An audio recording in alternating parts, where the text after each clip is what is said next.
Muy buenos días a todos, bienvenidos a este programa. Estamos en el blog de Rosy con el pastor Gabriel González. Vamos a tratar un tema muy interesante e importante para todos nosotros, no solo los cristianos, sino las personas en general, ya que muchos de nosotros tenemos un concepto equivocado de Dios y vemos cada día que muchas personas están enojadas y están resentidas o decepcionadas de Dios.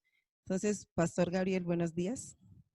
Muy buenos días, hermana Rosy, un gusto saludarla y a toda su audiencia. Gracias. Empezamos con una pregunta. ¿A Dios lo podemos comprar?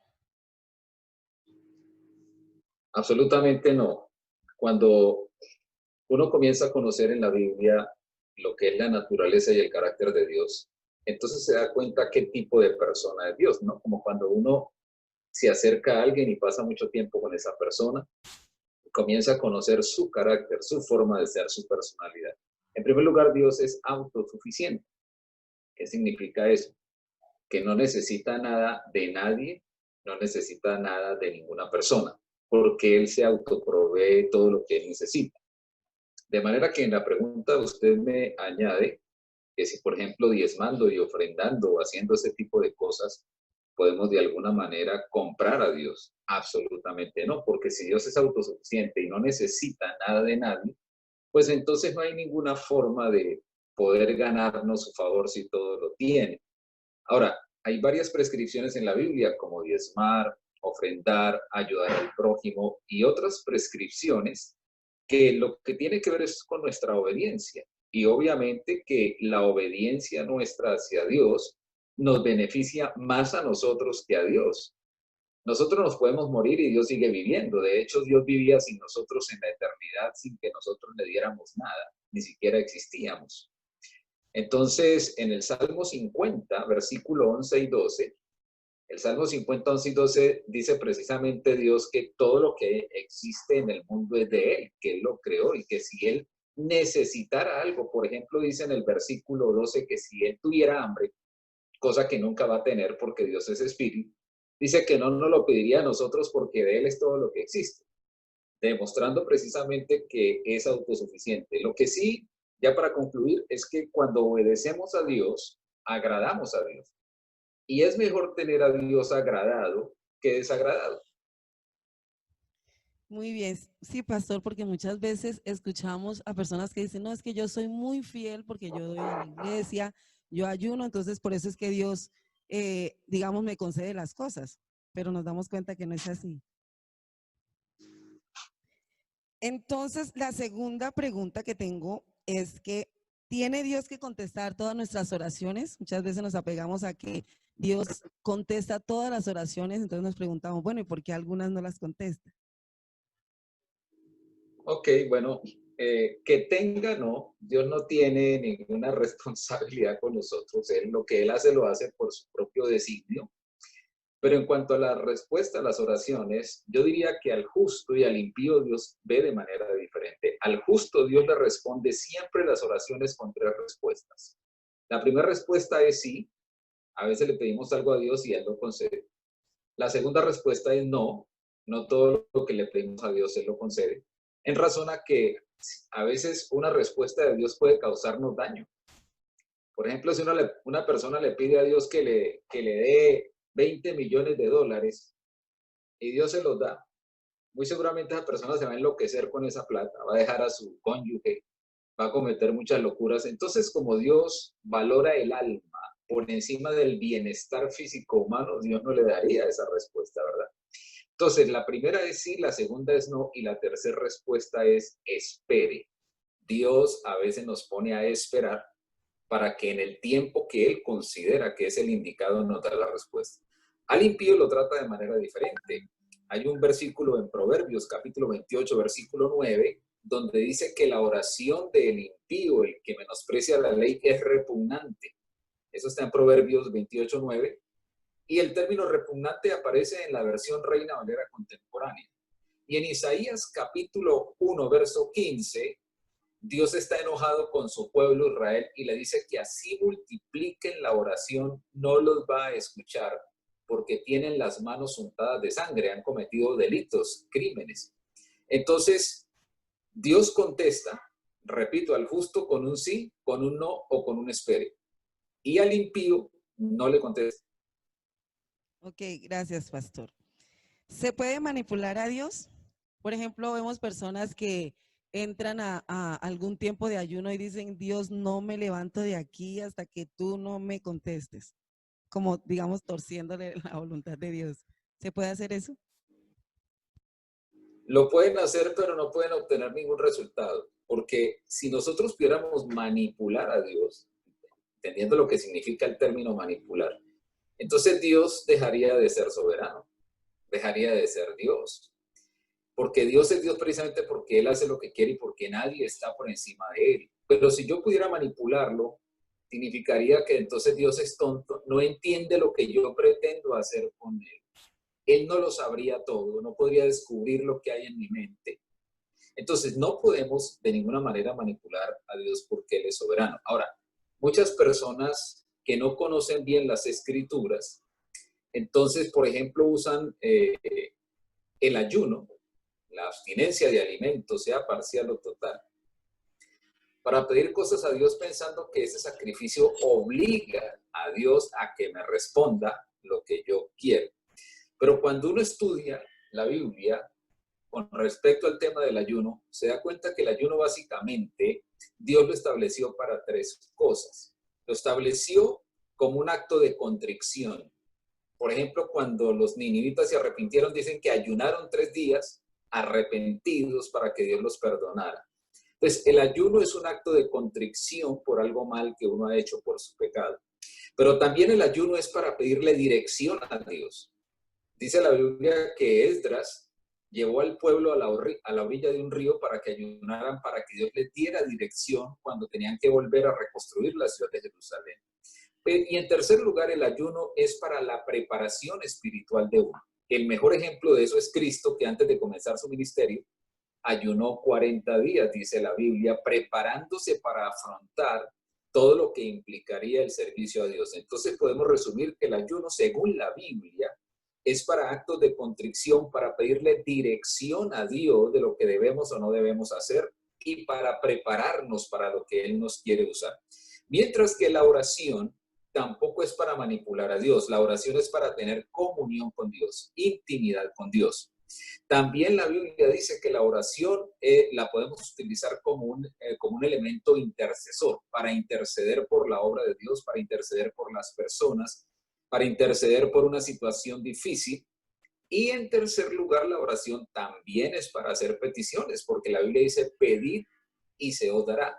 Solo que expresiones como esa están reguladas por un versículo que hay en Primera de Juan, capítulo 5, verso 14, donde dice que si pedimos alguna cosa, repito, si pedimos, de pedir, de hacer petición, alguna cosa, y aquí viene la regulación, conforme a su voluntad, Él nos oye, conforme a la voluntad de Dios. Si yo pido algo que no es la voluntad de Dios, Dios no me lo va a dar.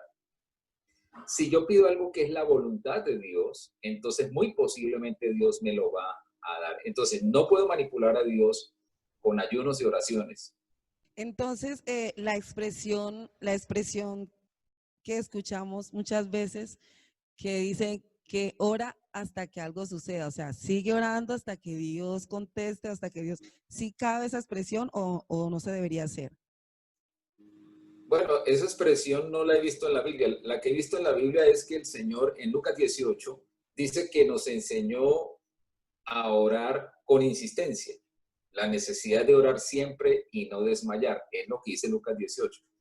Entonces, orar siempre es porque como la oración es un acto de comunión con Dios, entonces esa comunión la debemos mantener siempre. Mire usted que en Apocalipsis capítulo 3, versículo 1 al 7, donde está el mensaje a la iglesia de Éfeso, lo que Dios les reclamó a esta iglesia es que dejaron su primer amor, abandonaron ese primer amor, que es lo que tiene que ver con la comunión, con la comunión. De manera que la insistencia en la oración tiene que ver en primer lugar con insistir en tener siempre comunión con Dios. Por ejemplo, dos personas se casan muy enamorados, y viven hablando mañana, tarde y noche, ¿verdad? Antes de casarse, se visitan, se van, cada uno se va para su casa, pero sigue la visita por el WhatsApp, por el celular. Eso se llama tener comunión, ¿verdad? Pero muchas veces se casan y al cabo de 2 años, de 5 años, ya no tienen la misma comunión, ya casi no hablan.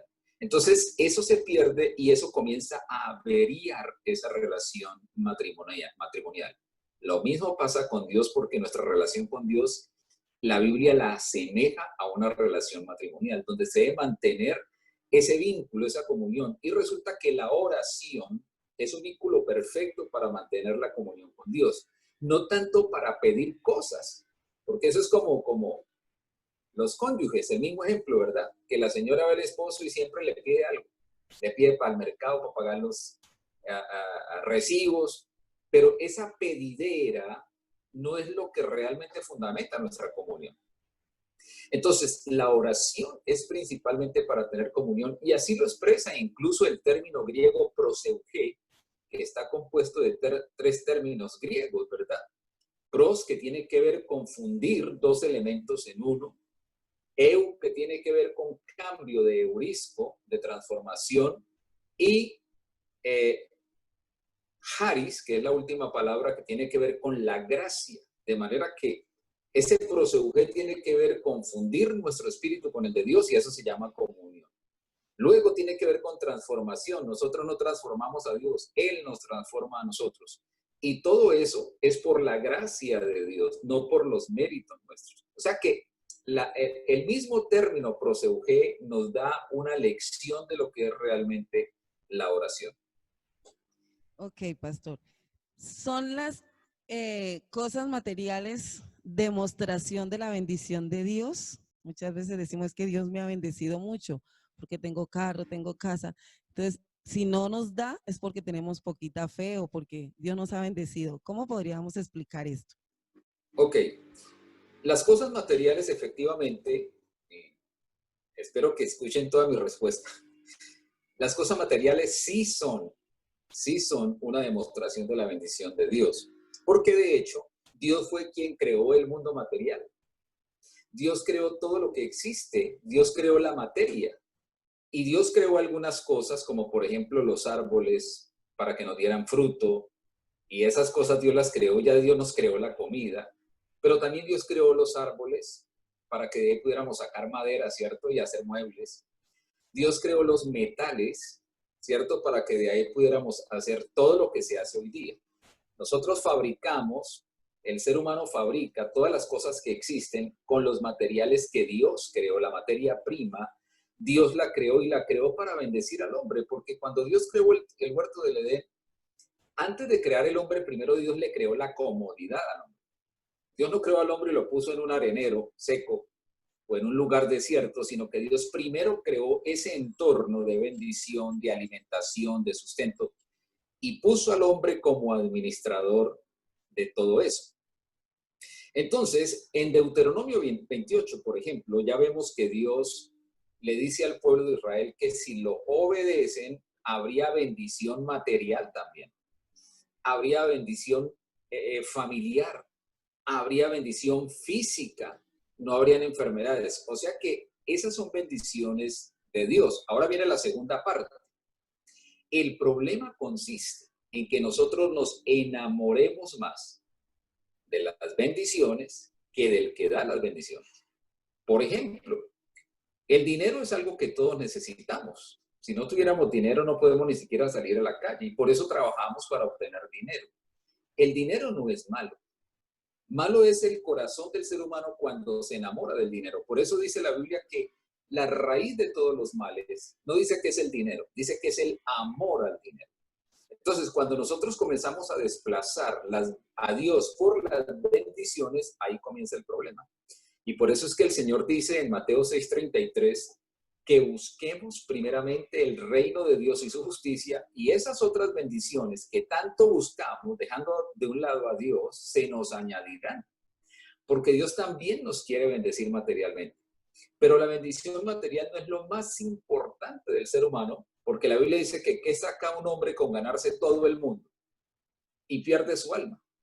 Entonces, cuando nosotros amamos más lo material y nos dedicamos estrictamente a eso, es cuando uno se vuelve materialista. El materialismo es hacer de las cosas un Dios, es hacer del dinero un Dios, es hacer de las posesiones un Dios. Y el primer mandamiento dice que debemos amar a Dios sobre todas las cosas. O sea, Dios sí nos bendice y nos quiere bendecir.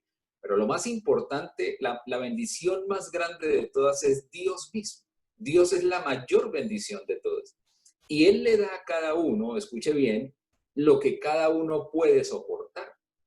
Hay personas que con un poquito de dinero vuelven orgullosos. ¿Qué tal que tuvieran bastante? Entonces Dios sabe quién puede administrar las bendiciones sin que le afecten, sin que le causen daño y sin que lo aparten de Dios. Muchas bendiciones incluso nos apartan de Dios. Entonces, las bendiciones, repito, sí, las bendiciones materiales vienen de Dios.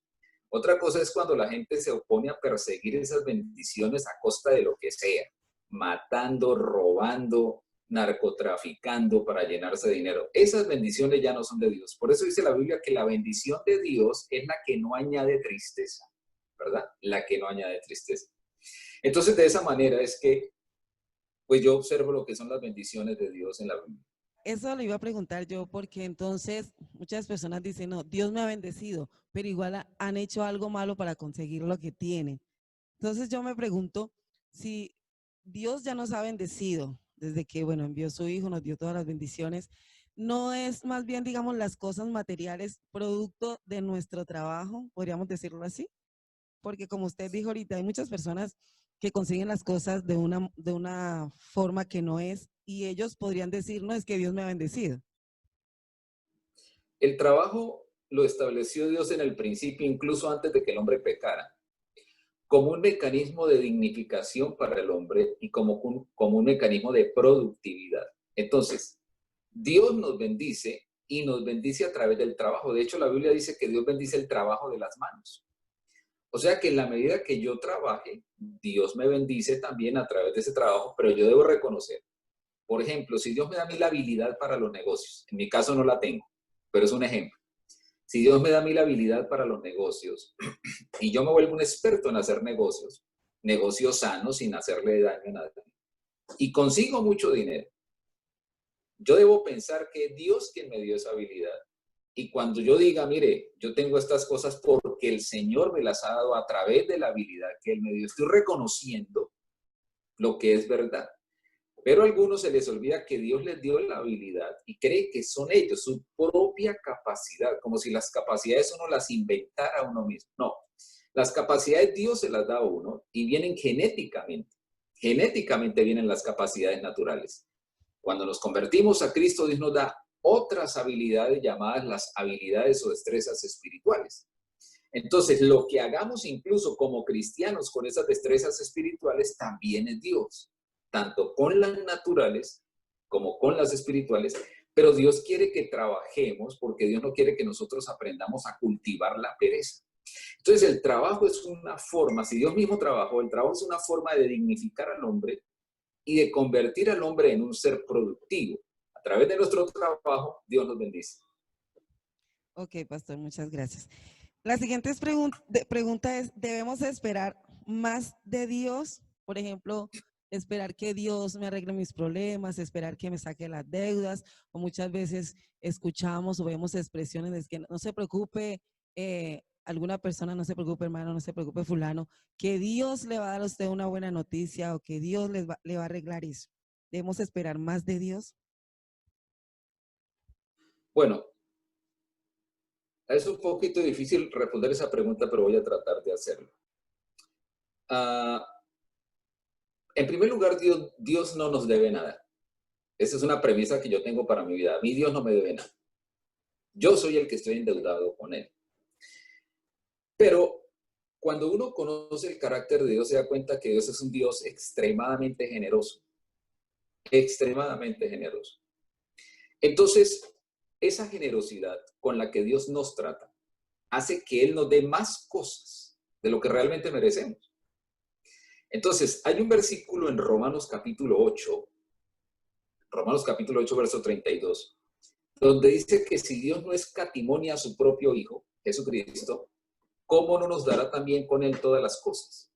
Ese versículo nos está diciendo lo siguiente, mire, lo más costoso que nosotros podemos recibir de Dios es su propio Hijo. Entonces, si Dios nos dio lo más costoso, las otras cosas no tienen el mismo valor de Jesucristo. Entonces Dios dice, bueno, yo les doy mi Hijo, pero y también les doy más cosas, ¿verdad?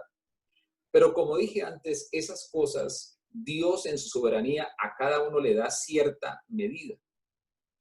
Cierta medida.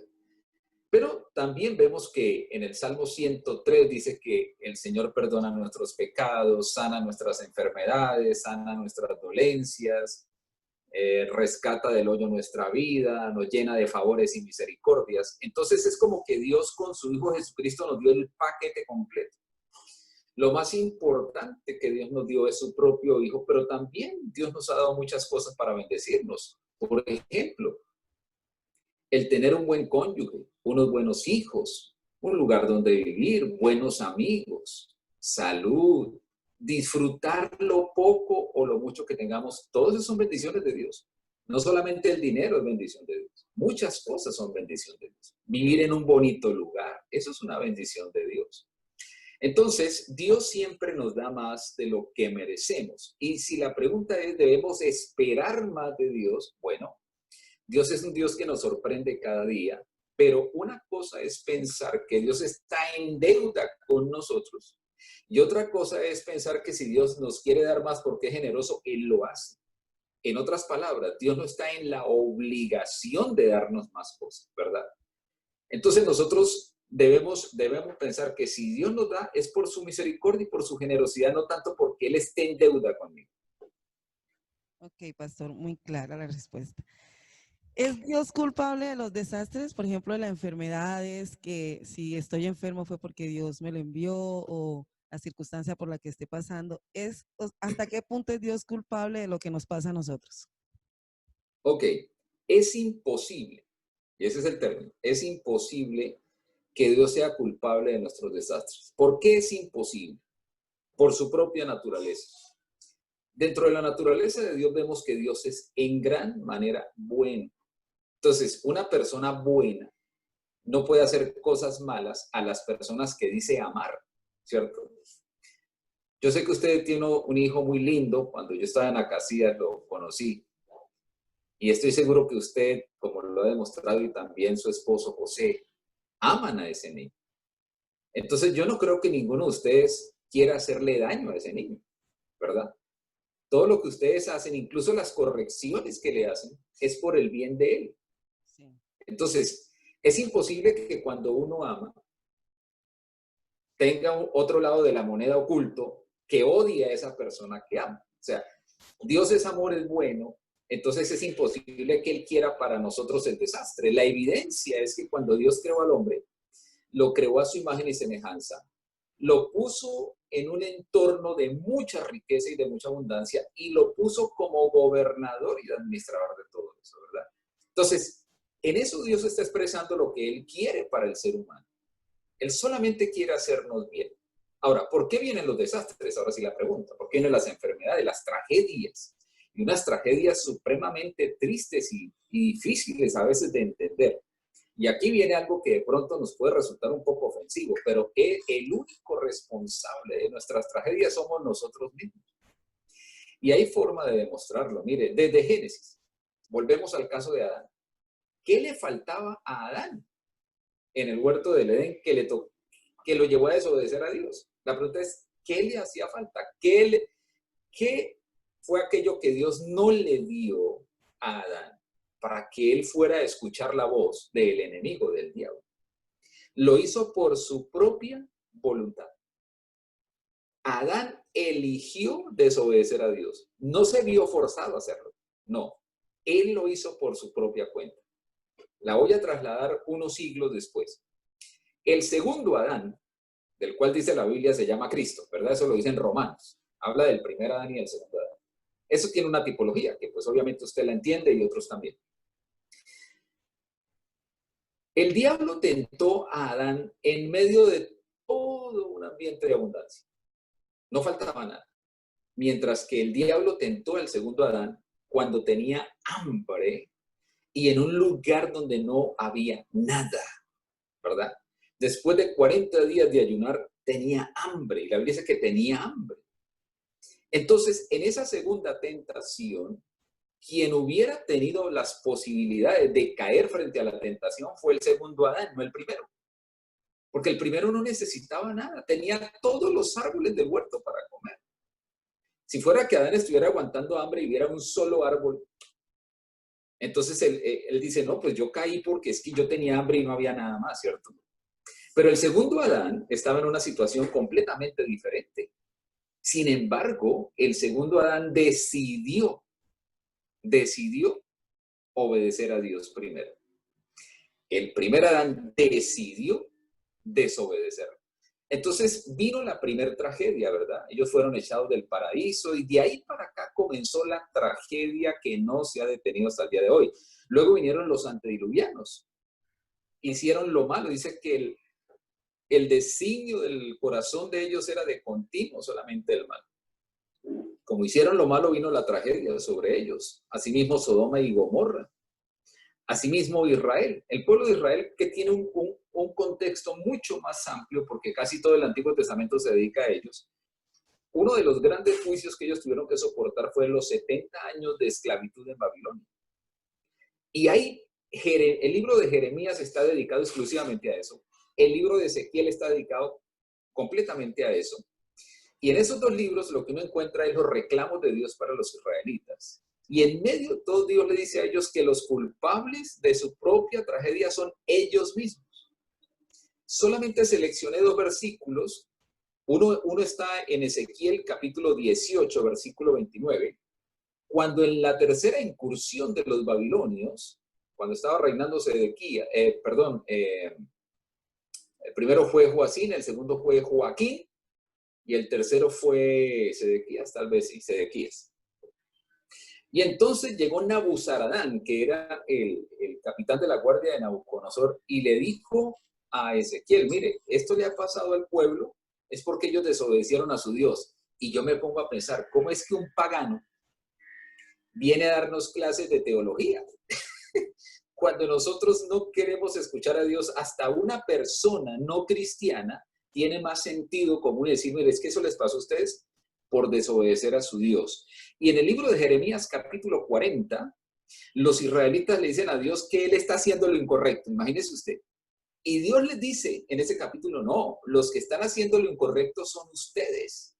Y por causa de su pecado es que estos males vinieron sobre ustedes. Entonces, las tragedias que nos ocurren no son culpa de Dios, son culpa de la desobediencia del ser humano, de la rebeldía, del rechazar los parámetros que Dios nos ha dado desde el huerto del Edén hasta hoy. Y el día de hoy todavía estamos cosechando de lo que sucedió allá y de lo que además hacemos nosotros.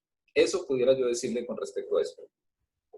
Bueno, y para terminar, pasamos a la siguiente pregunta, que yo creo que complementa un poco lo que usted está diciendo y nos va a aclarar un poquito más. Entonces, ¿de qué se trata el amor de Dios? Por ejemplo, muchas personas hacemos o hacen cosas malas y cuando los van a corregir dicen, no, no me juzgue, porque es que Dios es amor, entonces no me puede juzgar. Dios es el único que me juzga. Entonces, ¿de qué se trata el amor de Dios? Bueno, Rosy, esa es la pregunta más difícil de todas. Cuando yo leí el cuestionario dije, ¿y esto qué es? Es una pregunta muy difícil de responder y ya le voy a explicar por qué. Resulta que el amor forma parte de la esencia de Dios, de la esencia de su naturaleza. La Biblia dice que Dios es amor. No dice que tiene amor, dice que es. O sea, su naturaleza es amor. El problema radica en que nosotros entendemos el amor de una manera muy diferente a lo que es el amor de Dios. Nosotros confundimos incluso la pasión sexual con el amor. Aunque tiene una relación, pero la pasión sexual no es el amor como tal. En el idioma griego hay 7 términos aproximadamente que se traducen como amor. Y uno de esos términos, si usted ha escuchado a Yatensi, se acuerda que uno de esos términos es onomazo. Sí, señor. Y onomazo en griego es amor por interés. O sea, cuando uno le da algo a alguien pero en el corazón tiene que a ver qué es lo que me va a devolver, a regresar. Voy a darle este regalo en su cumpleaños y cuando yo cumpla años, entonces vamos a ver con qué me va a salir, ¿cierto? Sí. Y ese regalo que yo le doy, que es como con tanto amor, pero ese amor es onomatsu. Es un amor que lleva dentro de sí un interés. O como cuando un hombre le da un regalo a una chica porque quiere que ella de regreso le dé su cuerpo, ¿verdad? Entonces le dice, yo te amo. Pero ese yo te amo es onomatsu. Es una expresión que tiene ya un interés de recibir algo de allá para acá. Entonces, Dios no ama así. El amor de Dios es ágape, agapao, que es un amor en el cual Él no espera nada de nosotros. Por el contrario, es un amor en que Él sacrifica. De hecho, la palabra ágape nos han enseñado que es un término compuesto por dos términos griegos que son ag, ag y apao. Al unir ag y apao, entonces tenemos ágape. Y ag tiene que ver con el yo, con el ego. Y apao tiene que ver con el sacrificio, incluso con morir. O sea que cuando Dios nos ama al punto de que Él entrega su vida a morir por nosotros. Por eso dice en Juan 3:16, porque de tal manera agapeó Dios al mundo. O sea que Dios amó al mundo, primero haciendo una demostración de morir Él mismo por esas personas que amaba. Ese es el amor de Dios y ese es en esencia el amor de Dios. Un amor en el cual Él ama a alguien y se sacrifica y muere por ese alguien.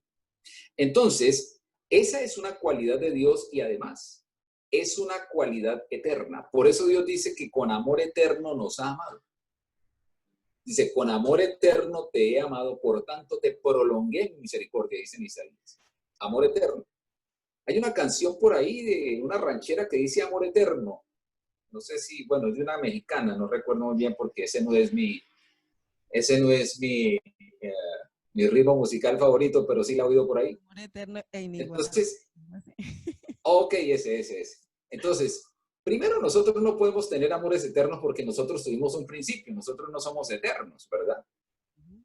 Y lo segundo es, pues yo no sé qué tipo de amor se está refiriendo el compositor de esa canción para decir que además de eso es eterno. Pero el amor de Dios sí es eterno, nos ama como un amor eterno y la Biblia lo demuestra. En 1 de Pedro capítulo 1 dice que antes de la fundación del mundo, escucha bien, Dios preparó el Cordero de Dios para sacrificarlo por nosotros. Y ahí hay que uno pararse a detener y a reflexionar en eso. Lo primero que entonces ese pasaje implícitamente está diciendo es que Dios sabía que antes de crearnos, ya Dios sabía que nosotros íbamos a pecar. Porque entonces, ¿por qué preparó el Cordero de Dios antes de crearnos, verdad? Porque Dios sabía que íbamos a pecar. Y aunque Dios sabía que íbamos a pecar, su amor fue tanto que dijo, para rescatarlos voy a morir por esas personas que voy a crear y me van a abandonar, pero voy a preparar la forma de volverlos a rescatar. Por eso dice en Pedro, capítulo 1, que Dios preparó el Cordero de Dios, o sea, Jesucristo, el sacrificio, antes de la fundación del mundo. Entonces, dígame usted si eso no es amor, de que Dios nos va a crear, sabe que le vamos a ser infieles, sabe que lo vamos a abandonar, sabe que lo vamos a odiar. Sin embargo, para recuperarnos, Él mismo toma forma de ser humano y muere, se entrega por nosotros. Entonces, su Hijo se encarna y es ofrecido en sacrificio. Y la Biblia dice en Romanos capítulo 5, verso 8, más Dios muestra su amor, muestra, no lo dice, lo demuestra, muestra su amor para con nosotros en que siendo aún pecadores, Cristo murió por nosotros.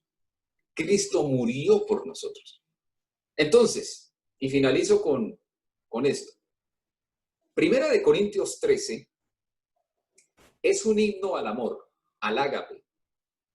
No hay en ninguna otra escritura antigua o contemporánea que defina el amor de una manera tan magistral como Primera de Corintios 13. Y define el amor de Dios, el amor de Dios. Y ahí hay una serie de características.